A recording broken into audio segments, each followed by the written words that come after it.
L.G.M. International, a faith channel for heavenly influence in Earth's affairs. The title of today's message is we're going to learn about these three characters, these three people, these very three important people.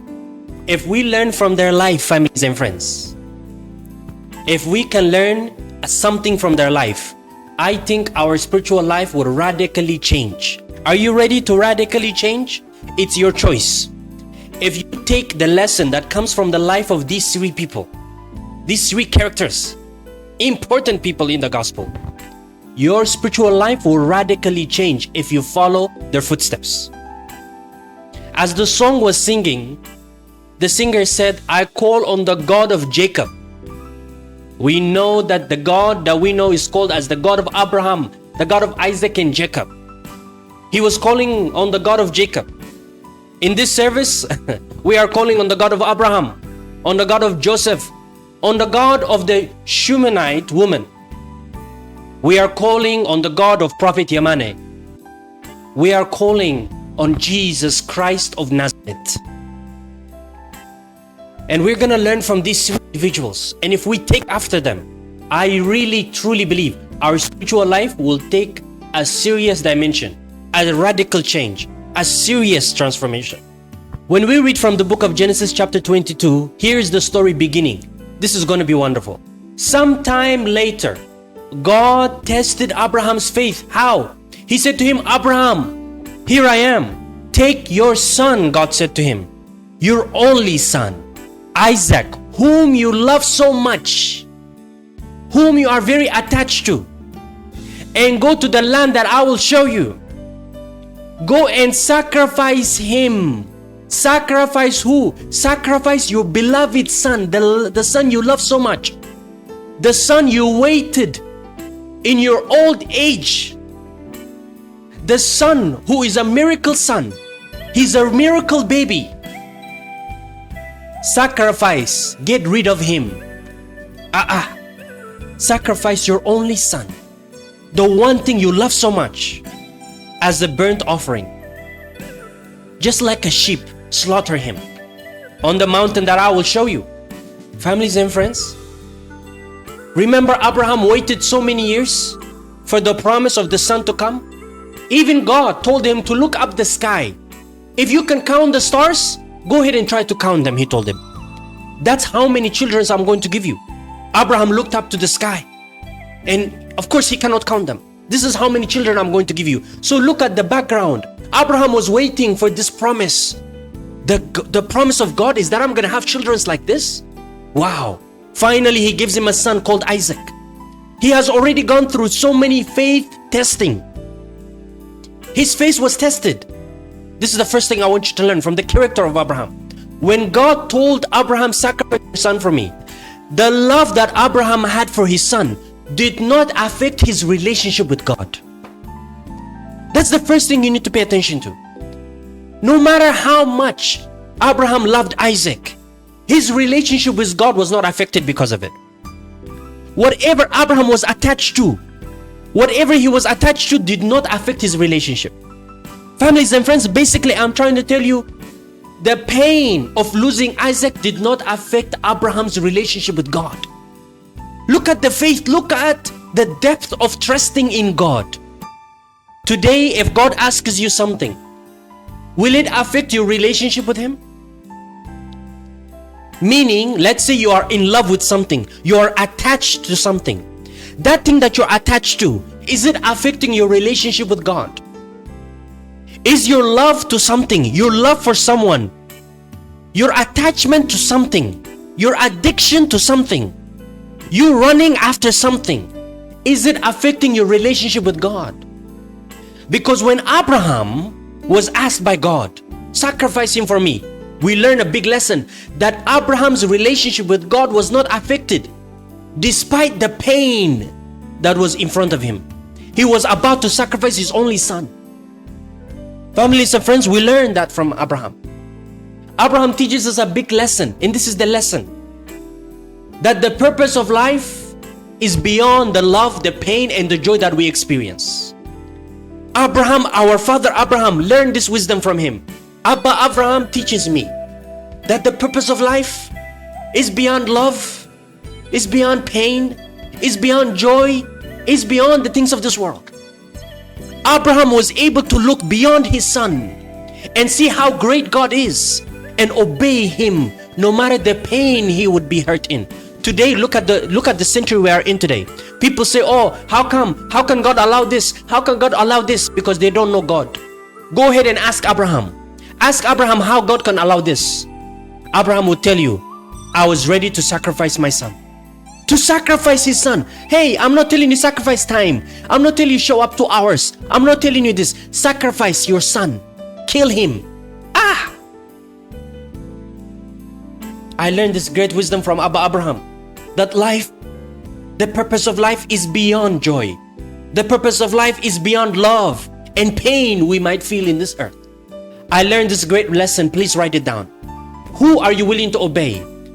Are you going to obey the Creator, or are you going to obey the created? Who are you going to please?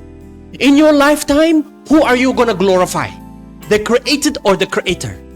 Choose today who you will worship. This message I bring is not to play around. If you are young and you are still in a young age, this message is coming to you in a good time. Please listen to it. Give your heart to this message. Give your mind to this message. And if you are in an old enough age of being able to decide with your job, with your education, with your family, you are in the position of decision. Please let this be a turning point for you. Who are you willing to obey? Who are you sacrificing for? The created or the Creator? Who are you willing to glorify? If you are willing to obey and glorify God, no matter what, you are going to live above human destruction. You are going to live above human limitation. When you are willing to glorify the created, God will glorify you to live above the situation of life, to live above the limitation of life, to live above the destruction of life. When you are willing to lay your life down. But many of us are spending our life, our money, our energy for the created. We live for the flesh, we live for the blood, we live for the bone, we live for the things that will go for the grave.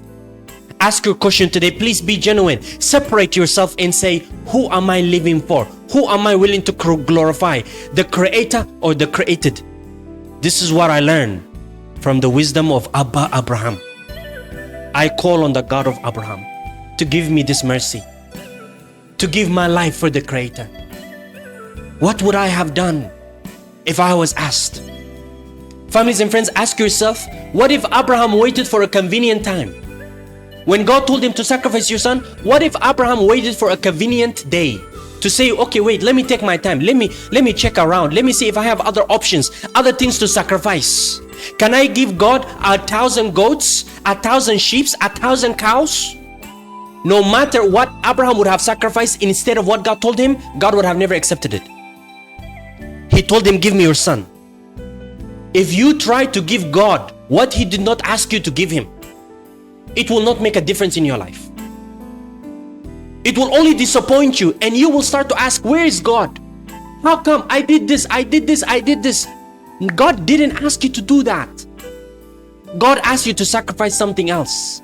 And you know that thing that He asked you to sacrifice is the most dearest to you, is the one that it's most attached to your heart. Go and sacrifice who? Your son, your only son, whom you love so much. Don't give me something that you love second, third, fifth. By the way, if you are second, third love, give up. You are not in the level of love. You are not loved. You are being used. One love, number one. What is that one thing that is above all? It is the most obsession you have. It is the one thing you are attached to. It is the one thing you say, I love it above all. That's the one God is after. Because if that thing will replace your faith for God, will replace your love for God, will compete for the love you have for God, that is when you are in danger zone. Then that is when God will test your faith and says to you, give me that thing. Will you give it to Him? God asked him, give me the most beloved possession you have. And that was his son. Today, what is your most beloved possession? that God may ask you to sacrifice. And when He asks you, will it affect your relationship with God? Will the pain make you leave church? Will the pain make you stop praying? Will the pain make you quit? Will the suffering make you have second thoughts? I have a quote for you. The first quote I want to give you. According to Abraham's wisdom, and the lesson we learn from Abraham is, our duty is to obey God's instruction. God's duty is to keep His promises for us. My job is to obey God's instruction to the point. That's my duty. My duty is not to bring the promises by myself, to bring the dream by myself. No, my duty is to obey the instruction. In the middle of storm, in the middle of trial, in the middle of sacrifice, in the middle of my life, every day of my life, my duty is to obey God's instruction. God's duty is to keep His promise when you obey His instruction. Wow, this is very powerful. And when you obey God's instruction, here's the blessing that comes. The way of obedience is the way of blessing. When you obey God's instruction, your life will be the way of blessing. The habit of blessing will reign in your life. The way of obedience is the way of blessing. Imagine, this is simply it. Keep it up there, telling you that it is, if you want blessing, choose obedience today. If you want blessing, take the wisdom of Abraham today. Don't just walk around and say, Abba Abraham, Father Abraham, Father. Hey, don't be a wasted Christian. Don't waste your Christian life in religion. Either be a Christian or don't. Don't live half-half. You're wasting your life. It is better for you to go and live in the world if you want. But if you're going to be a Christian, then be a Christian. Don't joke around. God called him, He told him, Abraham. And Abraham said to Him, here I am, God. Here I am, sir. Here I am, my Creator, whom I want to please. Families and friends, when you read the word here I am, do you know what it means?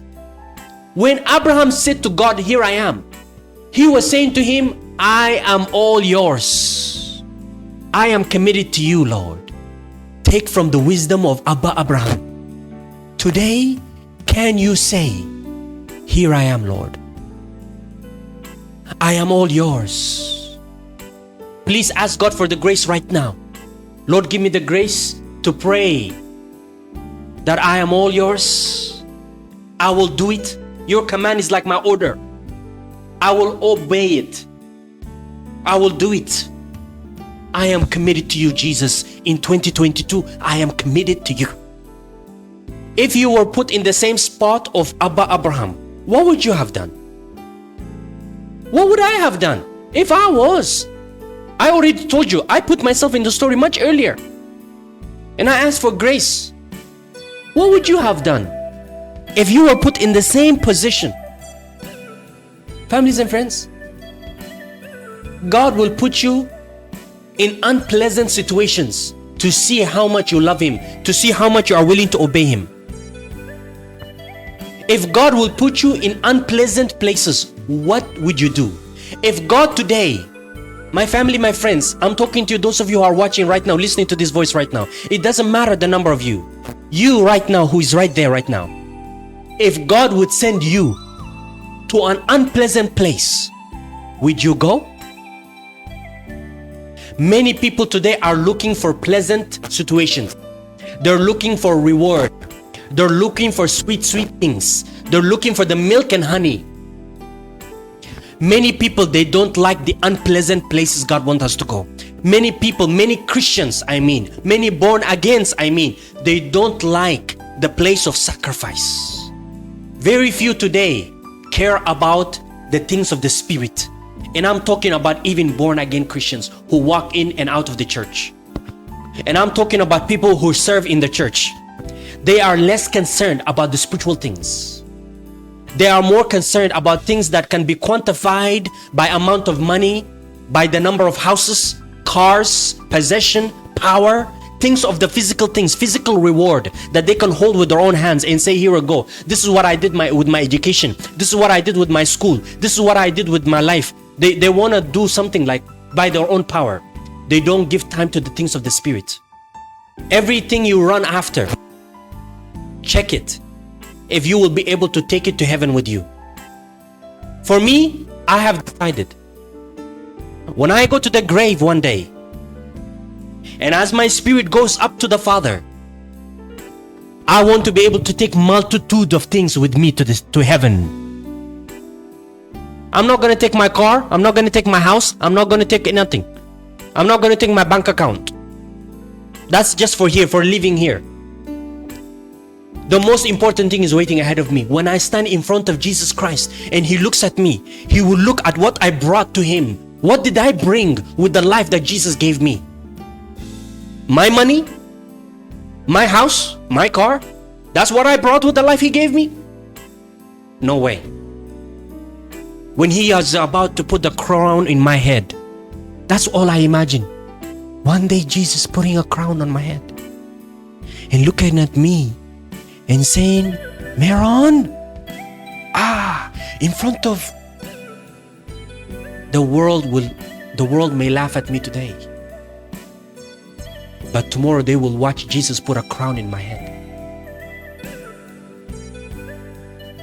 And He will tell me, Meron, my faithful servant, well done.